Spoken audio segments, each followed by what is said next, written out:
So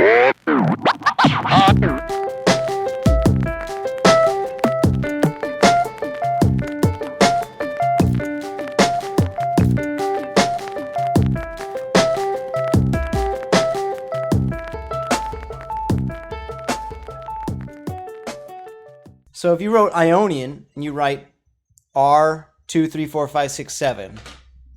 Actually, let's go ahead and do this now. If you're not super familiar with all of them.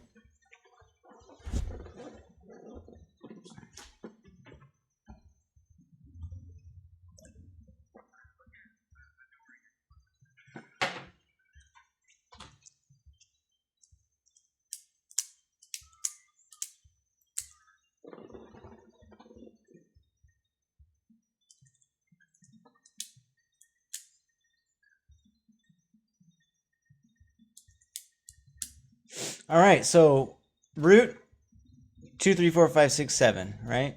You got that written down? All right, cool. So next we got, that'd be C if we're doing it C, but it doesn't really matter. We're starting from the first degree, right? Okay. Actually, you know what would be pretty clever is if you wrote this down, well, maybe whatever works best for you.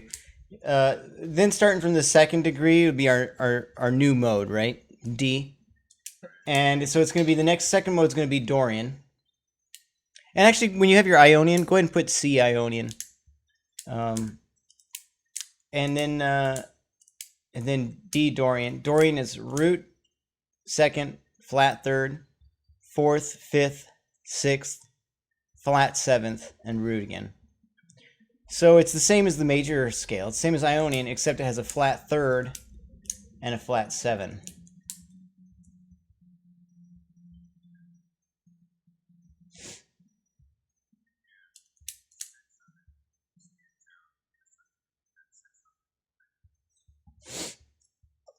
All right, so the third mode is Phrygian.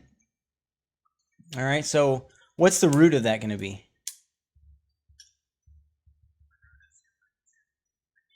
Yeah, E Phrygian.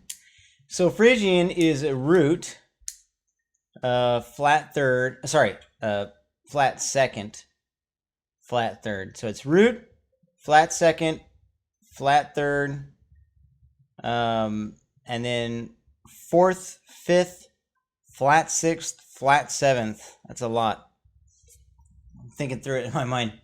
Root, flat second, flat third, fourth, fifth, flat sixth, flat seventh.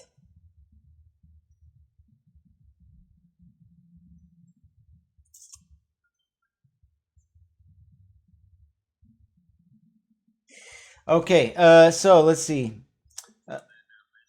Yeah, Lydian. What's the root? Yeah, F Lydian. So Lydian is the same as the major scale, but with a sharp 4. So it's going to be 1, 2, 3, sharp 4, 5, 6, 7.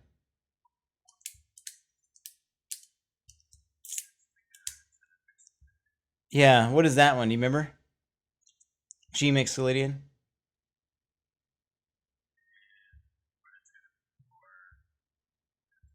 Mm-hmm.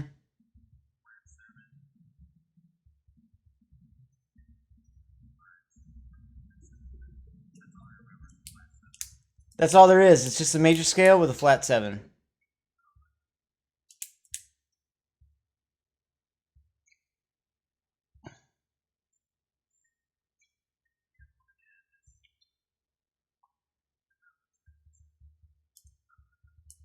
Yeah, what is the what's the root of our Aeolian?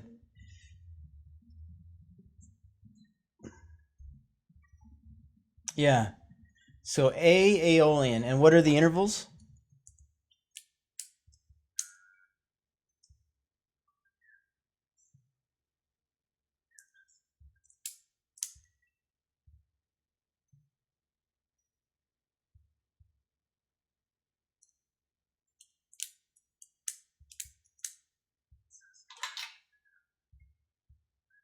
Well, think of it this way.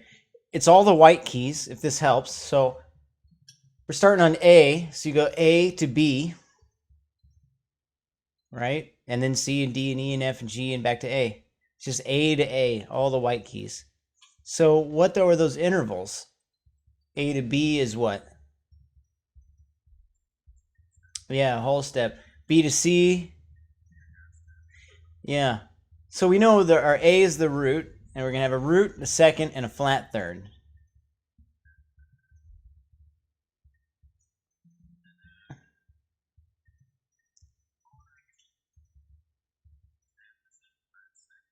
Yeah, flat six. Yep. Yeah, so A Aeolian, or any Aeolian, is going to be the root, second, flat third, fourth, fifth, flat sixth, and flat seventh. And then we've got our last one, Locrian. That's going to be a B Locrian in this case. What are the intervals?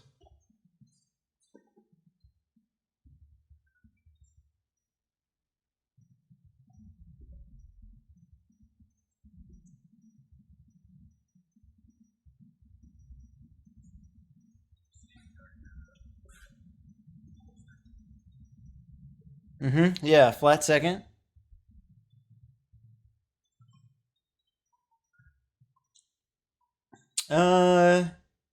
No.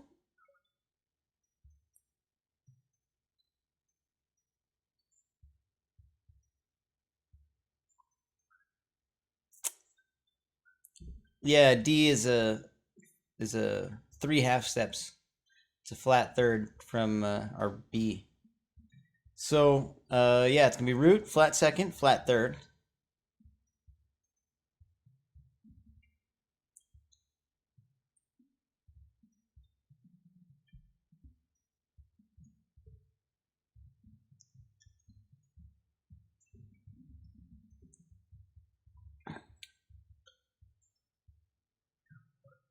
Yeah. Yep.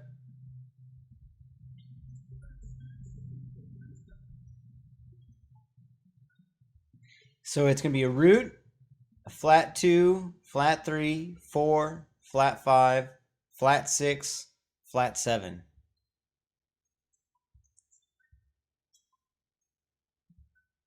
Yeah. All right. So that's now memorizing all those could be kind of like tricky in a way.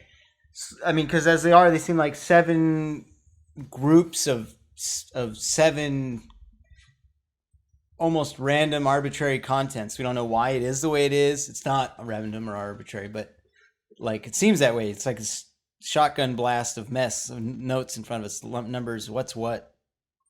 So the next way to group them is grouping them in accordance to what kind of chord you would build from them. Chords are always built the same way by stacking thirds, right? So chord by like bare minimum has to have 3 notes. 1 note obviously isn't a chord. 2 notes is an interval. 3 notes is a chord. So we have to have 3 notes at a minimum to make a chord happen. So if we look at our first one, Ionian, we want to circle or underline or however you want to do it. The root, the third, and the fifth, right? Because their chords are built by stacking thirds. So we have to go 1, skip the second, to the third. Yeah, so it's like 1, 2, 3, 4, 5, like that, just skipping in thirds. 1, 2, 3, 1, 2, 3, and it just goes on like that. So this is our bare minimum, just 3 notes per chord. So our Ionian is going to build us a major chord, right? Root, third, and fifth. All right, now if you circle the root, third, and fifth of the Dorian mode, what is that going to be? Right, it's a minor chord, so it would be D minor, just root, flat, third, fifth. If you make a triad from the Phrygian mode, what kind of chord are you going to have? Yeah. Yep. Yeah, diminished, exactly. So it's major, minor, minor, major, major, minor, diminished. And saying them in that weird like sing-song way, you know, is how I memorized it. I think I memorized it. Major, minor, minor, major, major, minor, diminished. Major, minor, minor, major, major, minor, diminished. Major, minor, minor, major, major, minor, diminished. I just said that over and over until I memorized it. But so that's that. Now you know all of the triads within one key. They're just major and minor, obviously, and diminished. So there is no augmented triad.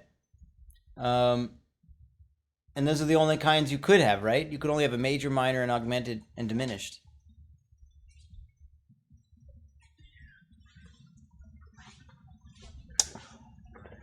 It can't have a dominant triad because the dominant chord requires a seventh. I mean, our 5 chord is dominant. If our 5 chord is just a triad, you know, it's still the 5 chord. You know what I mean? But yeah, basically, our root can only be a root, right? We can't have a sharp root or a flat root. Right. So then our thirds, like if we can't really have a sharp third. If we do, it's a fourth. We could have a fourth and we'd have a suspended chord, right? But there's no sharp third. And even in a suspended chord, there's an implicit triad hiding underneath that fourth waiting to come out. Because to build chords, you have to build them by stacking thirds. So you can't. I guess you could, if you wanted on paper, you could sharp the third, but it's kind of nonsense or madness. I've never heard of anyone. Anyway, but so yeah, you've got your thirds and you got a flat third, basically. So major and minor. And then your fifth, you could flat the 5. If you flat the 5 on a major chord, you'd have a diminished. If you sharp the 5 on a major chord, you have an augmented, right?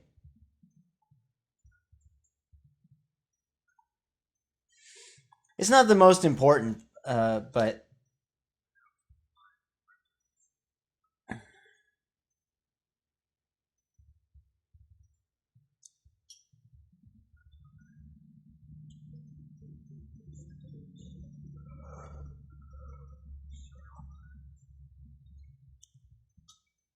think of it this way. Here's the way I thought of it. A diminished chord is where you shrink all the intervals.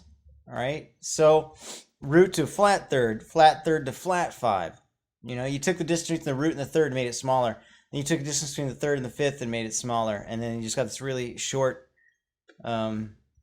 diminished chord. Augmented is to make something larger. And that's what it does. It makes the intervals big. Now, root and a third is the biggest third interval, and then instead of a flat third. And then the third to a sharp 5, lifting the 5 to create more distance between the root, third, and fifth, you know, and that's augmented. So if you play them, you know, diminished is like this, augmented is like this, and your normal chords are in between.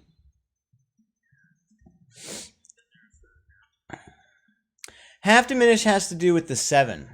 So let's go through all of our triads in the major, in this key of C major, and add a 7th. So if we add if we go a third up from the 5th, we get to our 7th. What kind of 7 is in the 1 chord, the Ionian?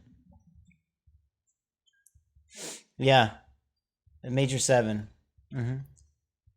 So even before we go on, let me just point out again that we only have 3 kinds of chords so far: major, minor, and diminished. That's really handy to know. Anytime you look at a chord in a song, they might have extensions written, they might have alterations written, things like that. But whatever chord you're looking at fundamentally comes from this. If chords come from being in a key together, and because they're all built from the same scale, which is then separated into modes, which is then separated into different chords, start from each mode. And so when you look at a chord, if it's a major chord, it's either going to be the 1, the 4, or the 5, right? And so it starts to give you point of reference. If they play a major chord and then it goes up a whole step to a minor chord, then you know that major chord wasn't the 4 chord, because the 4 goes up to a 5 major, right? So it's either going to have to be the 6 chord you're playing, or the Excuse me. We're talking major chords. It either has to be the 1 chord or the 5 chord. Cool?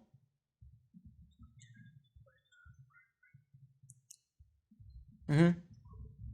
If somebody plays a minor chord and they go up a whole step and play another minor chord, so it's like minor chord, up a whole, that was more than, but yeah, up a second, then you know it must be going from the 2 chord to the 3 chord. There's no other possibility.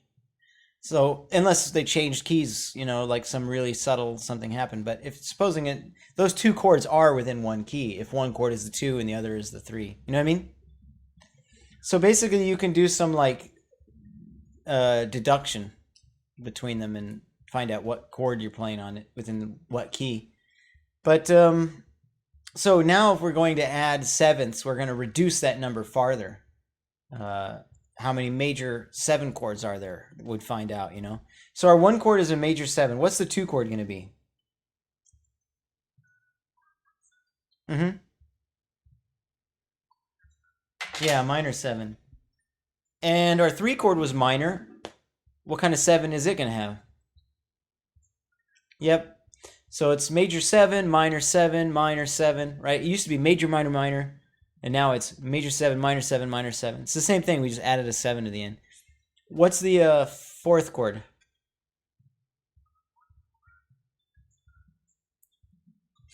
Yeah, major 7. So continuing now, major 7, minor 7, minor 7, major 7, and then what kind of 7 is on the 5 chord from Mixolydian?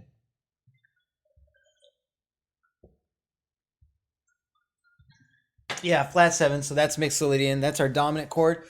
You knew about that one already. There's only one dominant chord. There's only one dominant chord in a key. So if you see a dominant chord, you always know what key you're in.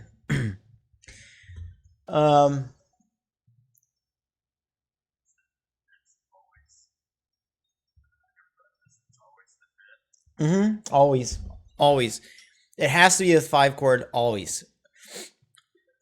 Even if, I mean, if you're playing a blues, like a 12 bar blues where it goes from like, people say the 1 chord, the 4 chord, back to the 1 chord, then the 5 chord, then the 4 chord, then the 1 chord, and then the turnaround on the 5 chord.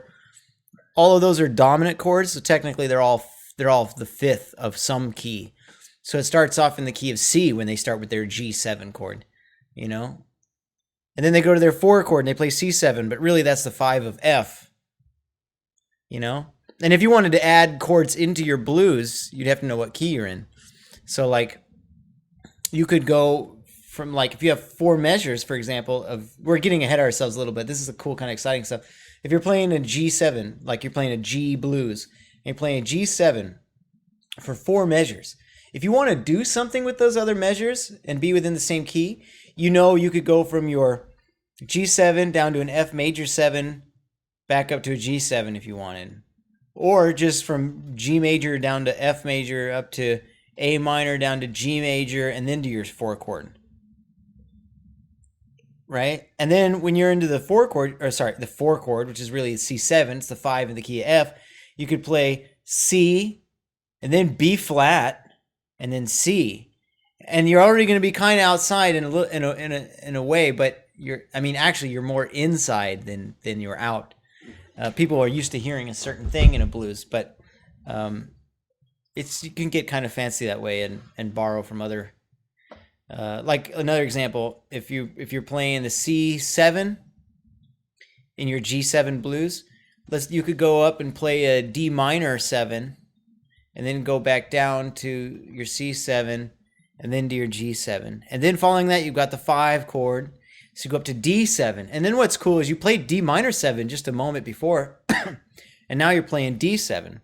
You're kind of illustrating that you're changing keys, although its ordinary progression is really explicitly changing keys anyway, because it's going from 5 chord to 5 chord to 5 chord to 5 chord.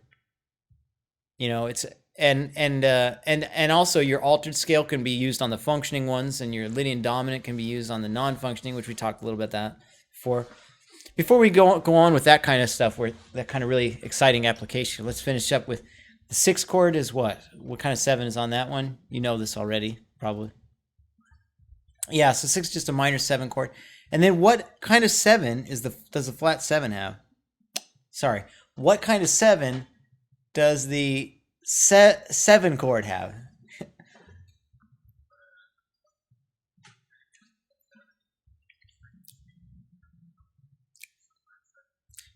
Yeah, it's a diminished triad with a flat 7. That's from the Locrian mode, right? What do you call that?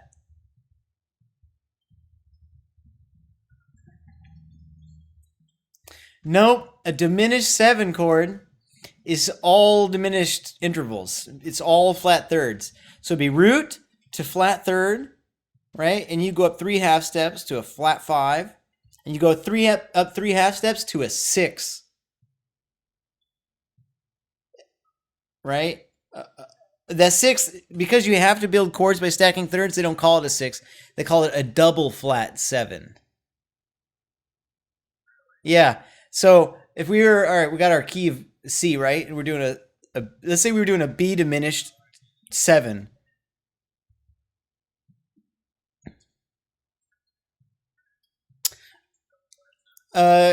It's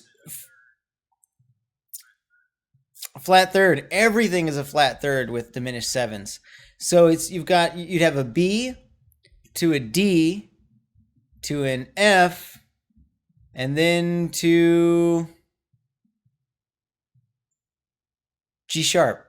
Oh, but it wouldn't be G sharp. It would be A flat because it's a flat 7, double flat 7. Anyway, so yeah, it's all symmetrical, and that'd be a diminished 7 chord.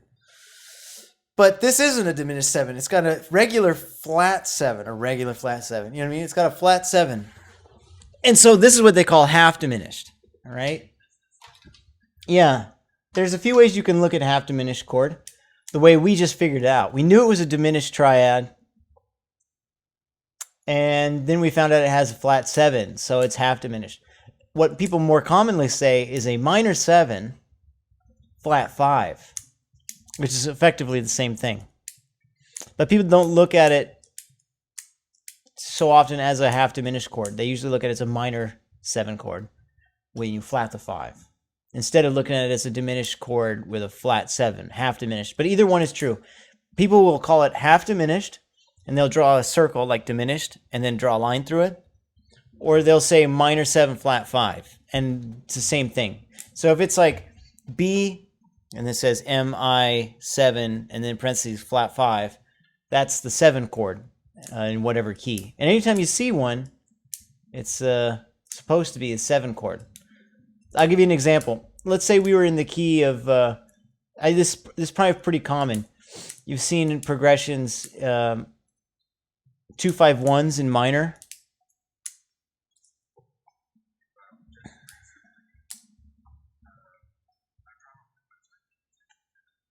Well, what you'll have is because it's minor, A minor is the relative minor of C major. You knew that already. So a 2-5-1 in A major, what that really means, it's going to be a B chord to an E chord to the A chord, because the A is the 1 minor, right? Which is really the 6 chord, which means the 2 of the 6 is the 7, actually. So your 7 chord is going to be your 2. And the 7 chord, as we know, is B diminished. Half diminished. Minor 7 flat 5. So you would see B half diminished, and then they go to the E chord. What's that supposed to be? Major or minor? The E. No, we're looking at a 2-5-1 in the key of A minor. Sorry, A minor.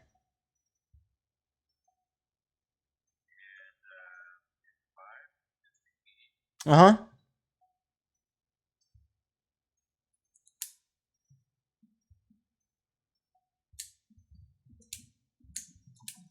So here's the trick. Yeah, what's that? It would be minor. So the 5 in a minor key is minor, and everything just got confusing. So first of all, I want to point out is that A minor is the relative minor of C major. Like you knew that already. So what I usually do is I usually look at it as a 6 chord. Always. If I'm in the key of A minor, I'm playing the 6th chord when I start or whatever. I don't know if that's normal. I don't know if most people do that or if most people have memorized the minor keys and their major keys. I just sort of assimilated them, integrated them into one thing. But what a lot of people do anyway is they make it functioning. They make it a dominant chord. So what a lot of people do is they play B half diminished, E7. See, they technically change keys, right?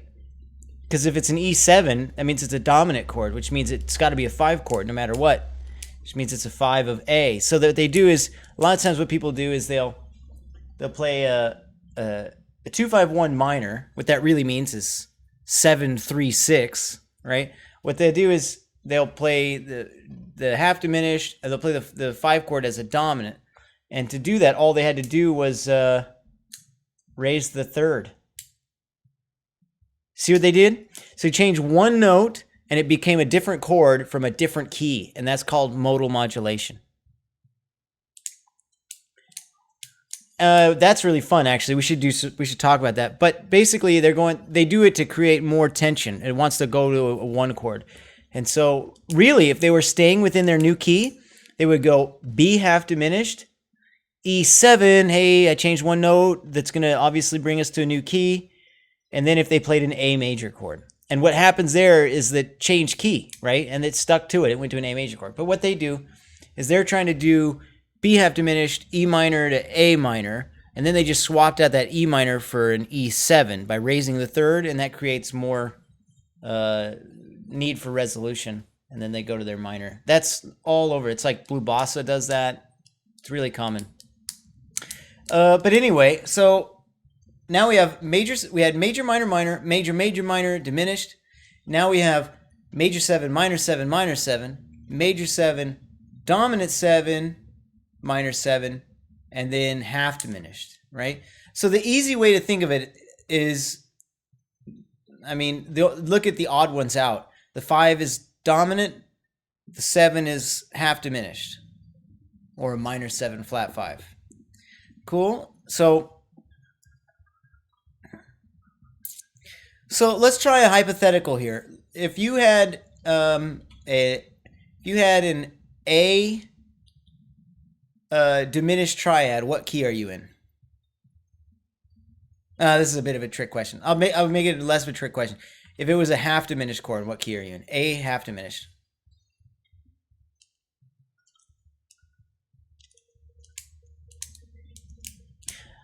Nope. Yeah. What? Before we were in the key of C, right? There's only a half step between B and C. So B half diminished to C major was only half step away. And that means that A half diminished would be the 7 in what key? B flat. Right. Because A half diminished, A half diminished is the 7 chord. Got to go up to the 8. It's only half step away. So B flat major is the key. Okay,